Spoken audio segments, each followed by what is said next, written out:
দোয়া যদি কেউ সকালে 7 বার পড়েন তাহলে সারা দিনের জন্য, আর যদি সন্ধ্যায় 7 বার পড়েন তাহলে সারা রাতের জন্য আল্লাহ সুবহানাহু ওয়া তাআলা দুনিয়া এবং আখিরাত সকল টেনশনের জন্য যথেষ্ট হয়ে যাবে।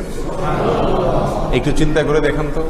এই যতগুলো বললাম এর ভিতরে এটা হলো সবচাইতে বড়, যে দুনিয়া এবং আখিরাত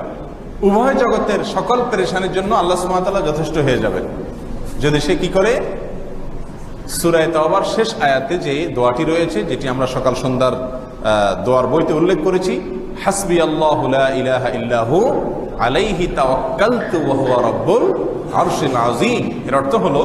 হাসবি আল্লাহ, আল্লাহ আমার জন্য যথেষ্ট, লা ইলাহা ইল্লাহু, তিনি ছাড়া সত্যিকারের কোনো মাবুদ নাই, আলাইহি তাওয়াক্কালতু, তার প্রতি আমি ভরসা করেছি, আস্থা রেখেছি, ওয়া হুয়া রাব্বুল আরশিল আযীম, তিনি আরশে আযীমের মালিক, পালনকর্তা। এই বাক্যগুলো যে 7 বার উচ্চারণ করে, এই স্বীকারোক্তি